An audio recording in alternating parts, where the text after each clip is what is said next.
Welcome to Occult Archives, the show where we dig into the mysteries and myths behind history's, well, most feared books. You know, from those mystical grimoires to those ancient religious texts, the ones people say hold secrets too dangerous to read. That's right. Too dangerous.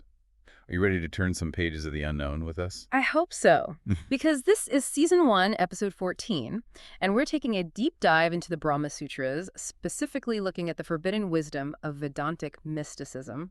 Let's dive in. So today we are going to be exploring the Brahma Sutras. Specifically, we're looking at a commentary on the Brahma Sutras called the Bhashya by a philosopher named Shankara. Okay. And we're using a 1960 English translation of this commentary by a scholar named Vasudeo Mahadeo Apte. All right. This text, the Brahma Sutras, is a cornerstone of Vedanta philosophy. And for anyone who's new to this, could you just give us a quick rundown of what Vedanta is all about? Sure. Vedanta is a school of thought in Hinduism that basically explores the nature of reality, the self, and the ultimate truth. And it draws on ancient Indian scriptures like the Upanishads. Got it. So it's kind of a deep dive into the fundamental questions of existence. Right up our alley here at Occult Archives. Now, what's our mission today with the Brahma Sutras? What are we hoping to uncover? Well, the Brahma Sutras themselves are kind of like a collection of really concise statements, almost like threads that weave together the teachings of the Upanishads. Okay. Shankara's commentary is like an elaborate tapestry woven around those threads. Hmm. So what we want to do is unpack some of those really core ideas presented in Shankara's commentary. Okay, yeah. We want to give our listeners a glimpse into what can be some pretty profound and sometimes challenging concepts about, like you said, the nature of reality, the self, and this ultimate truth that Vedanta refers to as Brahman. All right, so we're going deep into the heart of Vedanta, exploring some of its most fundamental ideas. Sounds like a fascinating and maybe a little mind-bending journey. Now, I guess the natural place to start is with this concept of Brahman, which seems to be pretty central to everything. So what exactly is Brahman according to Shankara? Well, Brahman is, in essence, the ultimate reality. It is the source from which everything arises, sustains, and eventually dissolves back into. Okay. It's described as eternal, pure consciousness and completely free from any limitations. You know, when I was looking at the cover of this book, I noticed that it has RS 45 printed on it, which I guess was the price back then. 45 rupees. It's just a little reminder of the historical context of this book and how much value was placed on these teachings. Yeah, fascinating. So we're talking about a concept that's been around for centuries, and it's clearly had a significant impact on people's understanding of the world. Now, I have heard Brahman described as both nirguna and saguna. What do those terms mean, and how do they apply to Brahman? Right. So nirguna means without qualities, and saguna means with qualities. Okay. And this distinction is a major point of discussion in Vedanta. I can see how that would be. It's almost like a paradox. How can something be the ultimate reality and yet have no qualities? Well, Shankara's primary emphasis is on the nirguna Brahman as the higher truth. He argues that any qualities we ascribe to Brahman are ultimately limitations of our own perception. Okay. Kind of like, you know, when you try to describe the vastness of the universe, Right. you can use words like infinite or unbounded, but those are still just concepts that can't fully capture the true nature of the universe. So our language, our concepts, even our thoughts are kind of inadequate when it comes to grasping the true nature of Brahman. Exactly. Okay. And what about Saguna Brahman? Where does that fit in? Well, Shankara doesn't completely dismiss Saguna Brahman. He sees it as a kind of stepping stone. Okay. It's like a way for our limited minds to initially grasp something that is essentially beyond our grasp. It's like we need those qualities, those attributes to give us something to hold on to, even if it's not the whole picture. Exactly. It's like using a map to understand a vast, uncharted territory. The map gives you a general sense of the lay of the land, but it can never fully capture the experience of actually being there. Right. The map is not the territory. So Nirguna Brahman is the territory, the ultimate reality, but Saguna Brahman is the map, the conceptual representation that helps us approach it. Precisely. And even though Shankara emphasizes the limitations of conceptual understanding, he still draws heavily on the Upanishads, which are full of descriptions and metaphors. That's right. He doesn't pull this idea of Brahman out of thin air, does he? No, he doesn't. Hmm. He grounds his arguments in the scriptural authority of the Upanishads, using them to build a logical case for Brahman as the cause of the universe. Can you give us an example of how he does that? What kind of statements in the Upanishads support this idea? Sure, there are several passages that Shankara cites. One that particularly stands out is, That from which these beings are born, that by which they live, that into which they are dissolved, Yeah. that is Brahman. Okay, so it's like Brahman is the source, the sustainer, and the ultimate destination of everything. It's the alpha and the omega. Exactly. And Shankara uses these kinds of pronouncements from the Upanishads, along with his own reasoning and logic, to establish Brahman as both the efficient cause and the material cause of the universe.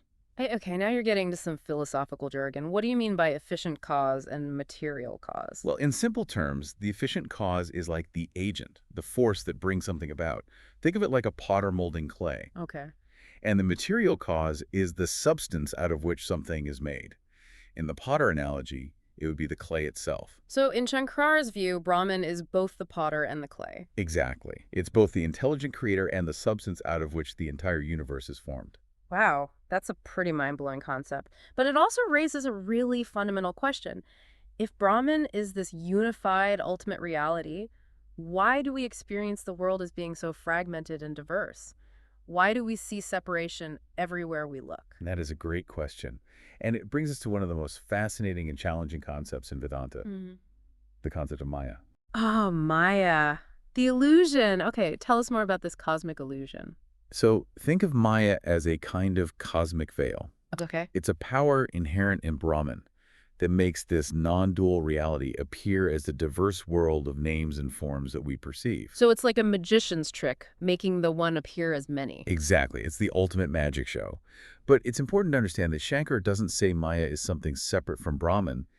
It's more like a built-in feature. Okay, so it's not like some external force that's distorting our perception. It's inherent to the nature of reality itself. Precisely. And he uses this analogy, which is often cited in Vedanta. Imagine you see a rope lying on the ground in dim light, Okay, I'm picturing it. but because of the poor lighting, you mistake it for a snake. You get scared, you jump back. Yeah, I've been there. Those garden hoses can be tricky at dusk. Right, but then you take a closer look and realize, oh, it's just a rope. I was mistaken. So the rope is the ultimate reality, Brahman, and the snake is the illusion, Maya. Exactly. Our perception is clouded, so we mistake the true nature of reality for something else entirely. Okay, I'm starting to get it. But if Maya is just an illusion, why does it feel so real to us? I mean, I can't just snap my fingers and make this world of separation disappear. That's where the concept of avidya comes in. Avidya, ignorance. Okay, what's the connection between Maya and avidya? Well, avidya, or ignorance, is what allows Maya to operate on an individual level. Okay. It's our lack of true knowledge, our lack of direct experience of Brahman. Going back to the movie projector analogy, Yeah, that's a good one. Maya is the projector, creating the illusion on the screen. But avidya is like us sitting in the dark theater, completely engrossed in the movie, forgetting that it's just a projection. So we're so caught up in the show that we forget it's not real. We mistake the characters and the plot for actual reality. Precisely. Our ignorance makes us identify with the names and forms that Maya projects, leading to this strong sense of separation. So I feel separate from you, separate from the world around me, separate from Brahman, all because of this ignorance, this avidya. Exactly. Avidya is the root cause of our sense of separation. It's what keeps us bound to the illusion of Maya.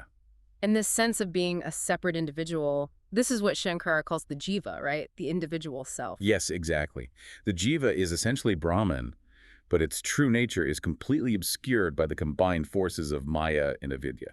So it's like we're all these little sparks of the divine fire, but we've forgotten our true source. We're wandering around in the darkness, bumping into things, thinking we're all alone. That's a great way to put it. And this illusion of separateness, this identification with the jiva, is what causes all sorts of suffering. Because we're constantly striving for things, trying to protect ourselves, worrying about the future, all based on this false sense of who we are. Exactly. We're like waves on the ocean, thinking we're separate entities, when in reality, we're just part of the vast ocean of Brahman. Okay, so this is a bit mind-bending, but I'm starting to see the logic of it. If we could somehow pierce through this illusion of Maya, if we could overcome our ignorance, what would happen? What's the potential outcome of this realization? That's the ultimate goal of Vedanta, to realize our true nature as Brahman and achieve liberation, which is called moksha. Moksha.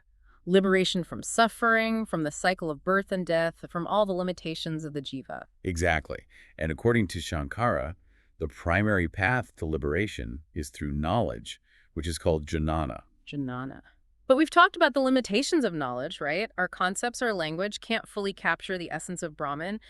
So what kind of knowledge are we talking about here? That's a really important point. We're not talking about intellectual knowledge, like memorizing facts or mastering philosophical arguments. Okay. It's not just head knowledge. So it's not like reading a book about Brahman or listening to a podcast about it, even one as insightful as this one. Right? Even a deep dive like this can only point you in the right direction. Jnana is a direct experiential realization of the identity of the Jiva and Brahman. It's like waking up from a dream and realizing that everything you thought was real was just projection of your own mind. So it's a profound shift in consciousness, a direct experience of the ultimate reality. It's not something you can learn from a book or a teacher. Exactly. But that doesn't mean books and teachers aren't helpful along the way. Right. So how does one cultivate this kind of transformative knowledge? What are the steps involved in this process? Shankara emphasizes a threefold path. First, there's Ravana, which is the study of the scriptures, particularly the Upanishads. Okay. The Brahma Sutras themselves are a systematic presentation of the essential teachings of the Upanishads. So step one is to immerse yourself in the wisdom of the ancient texts. But it's not just about passive reading, right? Right. The second step is Manana, which is deep reflection on the meaning of the teachings. Okay, so it's about actively engaging with the ideas, contemplating their significance, trying to understand how they apply to your own life. Exactly. And the third step is Nididhasana, which is sustained meditation. So it's about taking those insights you've gained through study and reflection and letting them sink in at the deepest level of your being. Precisely. It's about going beyond the intellectual understanding and experiencing the truth directly. And I imagine having a guide, a teacher, can be incredibly helpful in this process. What role does the guru play in Shankara's view? The role of a guru is considered very important in Vedanta. Yeah. A qualified guru who has already realized this knowledge can provide invaluable guidance, clarify doubts, and offer support along the way. It's like having a Sherpa guiding you up Mount Everest. You wouldn't want to attempt that climb alone. Exactly. A guru can help you navigate the challenging terrain of the spiritual path. Now, what about rituals and good deeds? Where do they fit in? Yeah, that's something I've always wondered about. In many religions, doing good deeds and performing rituals is seen as essential for spiritual progress. What's Shankara's take on that? Well, Shankara acknowledges that rituals and good deeds have value. Okay. They can purify the mind and create positive karma, which can be helpful on the spiritual path. But he's very clear that they don't directly lead to liberation. So they can set the stage, but they can't get you to the final destination. Right. It's like cleaning and decorating your house. It makes your house more pleasant to live in, but it doesn't change the fundamental structure of the house itself. So rituals and good deeds can make your inner world more harmonious, but they can't fundamentally transform your understanding of reality. That transformation comes from jnana, from the direct realization of Brahman. Precisely. Liberation is not something you earn through good deeds. It's not a reward for good behavior. Right. It's a matter of realizing what has always been true, but has been hidden by our ignorance. Okay, that makes sense. Now, before we wrap up, I want to touch on one more thing. I know Shankara's commentary wasn't written in a vacuum. It was part of a larger philosophical conversation that was happening in India at the time. Yeah. He often engages with and refutes other schools of thought that were prevalent in his day. Absolutely. Shankara was a brilliant debater, and he was deeply engaged in the intellectual discourse of his time. Why was this aspect of refutation so important to him? Well, I think it was important for a couple of reasons. First, by addressing and refuting alternative viewpoints, Shankar was able to clarify his own position and make it stronger. Okay, so it was a way of sharpening his own arguments, testing them against the best counter-arguments that were out there. Exactly. He was like a blacksmith hammering away at his ideas, making them more refined and resilient. And the second reason? The second reason was to establish the validity of Advaita Vedanta, the non-dualistic philosophy that he was championing. So he was kind of defending his philosophical turf, showing why his interpretation of Vedanta was the most accurate and compelling. Precisely. He wasn't just trying to win arguments. He was trying to point people towards the truth as he saw it. That's a really important distinction. It wasn't about ego or intellectual one-upmanship. It was about pointing people towards what he believed to be the most liberating understanding of reality. Exactly. So for our listeners out there, those of you who are joining us on this deep dive into the Brahma Sutras, what are some of the key takeaways?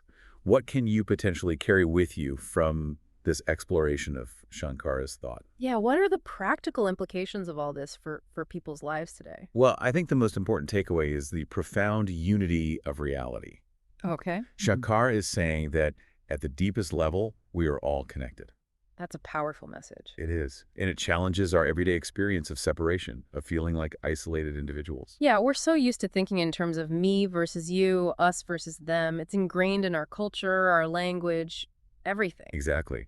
But Shankar is saying that this separation is ultimately an illusion, a product of our ignorance.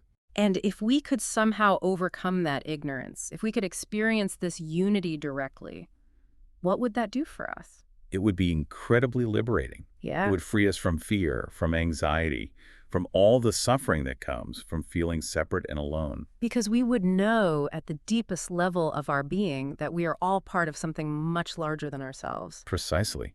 We would realize that we are not these limited, isolated individuals, but expressions of the infinite, eternal Brahman. Wow. That's a pretty radical shift in perspective, and I imagine it could have a profound impact on how we live our lives, how we relate to others, how we view the world around us. Absolutely. It could transform everything.